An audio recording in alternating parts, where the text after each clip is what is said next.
Tecno po ba? Naglalaro lang ng ML, biglang nag-black screen daw. Hindi na daw niya alam kung bakit nag-black screen. Tanong ko sa inyo, bakit nag-black screen? At ano nangyari sa LCD niya? Tecno po ba?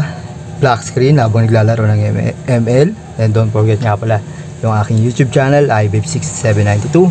Bago tayo magkalimutan at bago ninyo tapusin panoorin yung aking video tutorial. Kaya watch na lang nyo yung full video tutorial nito at naka-upload naman sa YouTube channel ko. Sharing ko na lang din dun sa aking reels para sa inyo lahat. Siyempre, informative din yan, information and helping tips, healthy guides.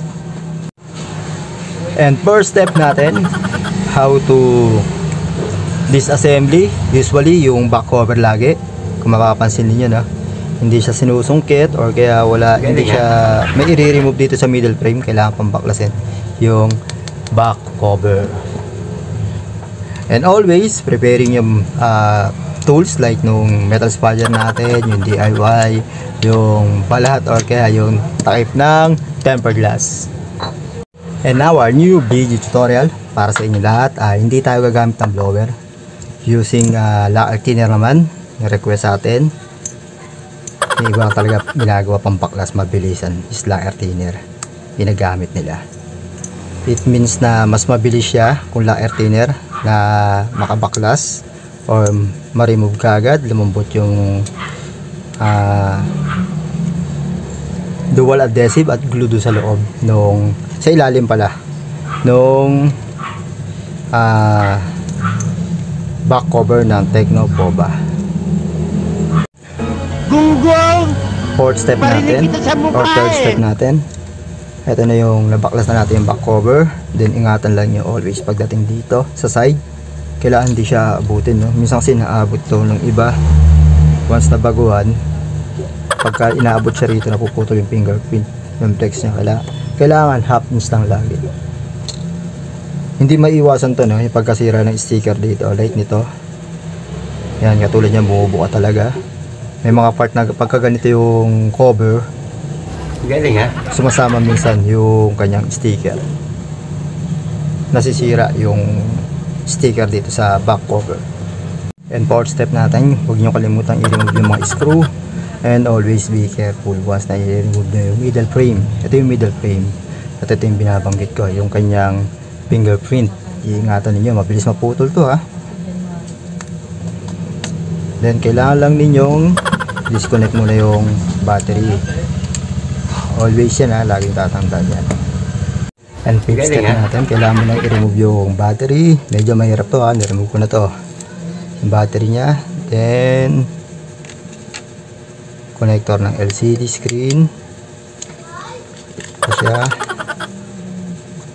Ito basag na to at medyo mas mabilis na tong ma-remove yung basag na LCD screen. Kaya hindi na tayo mahirapan dito. Sixth step natin, how to remove yung basag na LCD screen. Kailangan lang ninyo, ito yung tinatawag na double LCD. Yung isa is charging dito sa part na to. Or ganyan. Tatanggalin din niyo to, yung mga basag na to. Pwede kasing yan, tumukod or kaya mabasag yung LCD na ikakabit niyo once na hindi nyo nilinis yung gilid niya. And ito na yung bagong LCD ng Tecno Poba 4. Kaso may lock. Testing naman natin yan. Ang pangit lang dahil may sticker siya. Pero ano lang, tatanggalin ko na lang para maayos magamit. Pangit yung ganito Ito yung LCD ng Tecno Poba 4. Yung model nya. May second charging doon sa charging port. Magaling kang kupal ka. Flex to connector, kaya double connector siya. Medyo maselan siya. Ito sa may LCD para magkaroon ng display. Then remove natin to para mas maganda. At pipix na natin para magamit ng customer. Ang problema lang ito, tanggalin ko lang yung sticker na to. Yung last step yung pinali natin, paglagay, how to install yung LCD. Dahan-dahan lang dito. Then second PCB board, Dali lang din naman. Mas madali lang magsalpak pero dapat may kasama pag-iingat para hindi ka masiraan ng LCD at syempre hindi ka mag-abono. Masakit sa kalooban once na siraan ka ng LCD dahil mag-aabono ka talaga. Huwag lang kakalimutan yung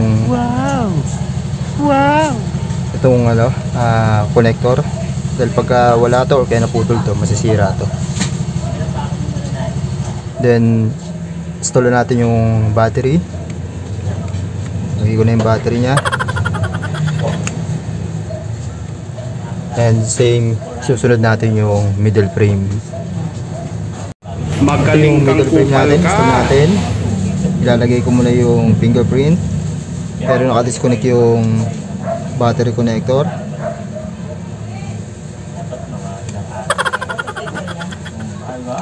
Dahan-dahan lang dito, baka maputol.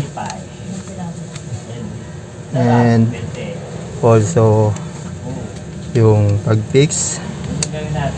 Galing ha? Fix ko na.